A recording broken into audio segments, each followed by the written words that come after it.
Dans cette vidéo, les amis, j'aimerais vous parler un petit peu plus de mon parcours. Pourquoi j'ai atterri en Thaïlande et pourquoi j'apprécie autant l'Asie du Sud-Est et la Thaïlande. Donc moi, si vous voulez, j'ai grandi à Clermont-Ferrand. J'ai fait un DUT mesure physique. Et ensuite, j'ai voulu faire une école d'ingénieur. Ma cousine m'avait dit que, Étienne, si ton rêve, toi, c'est d'aller aux États-Unis, si c'est ton rêve, elle m'a dit, écoute, il y a quelque chose qui s'appelle un VIE. Tu peux travailler pour une entreprise française à l'étranger. Tu n'auras pas de problème de visa. Donc, vous savez, les États-Unis, c'est très difficile avec les visas. On ne peut pas juste partir comme en Australie et trouver un travail. Le Working Holiday Visa en Australie te donne un visa de travail pour pouvoir travailler en Australie. Aux États-Unis, tu dois trouver un sponsoring.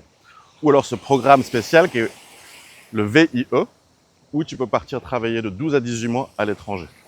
Donc moi, je voulais travailler, mon rêve, c'était de travailler en banque d'investissement à New York, Times Square, tout ça. Du coup, je me suis dit, ok, la Société Générale, les banques, elles ont des filiales à l'étranger. Donc, qu'est-ce que j'ai fait? Je me suis dit, ok, pour entrer en banque, il faut sûrement une école d'ingénieur et un master en finance. Donc, j'ai commencé à faire mon école d'ingénieur.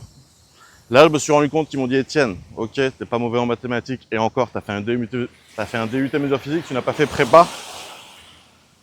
Mais surtout, je ne parlais pas anglais. Ils m'ont dit, Étienne, tu parles pas anglais, tu n'auras pas le TOEIC. Si tu n'as pas le TOEIC, tu n'auras pas ton diplôme d'ingénieur. Du coup, j'ai dû changer. Je ne pouvais plus prendre des cours classiques en espérant avoir un changement.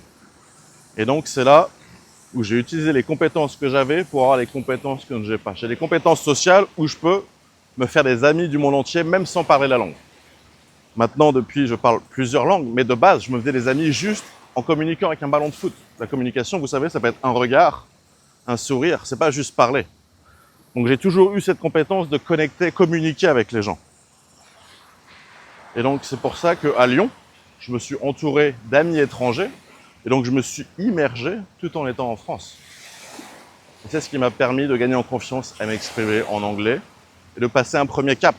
Ce premier cap qui m'a permis d'avoir le TOEIC, ensuite mon diplôme d'ingénieur, ensuite mon alternance à la Société Générale à Paris, puis le VIE à New York. Voilà, malheureusement, 18 mois ensuite, on n'a pas le visa pour continuer. C'est là où j'ai commencé à faire un tour du monde.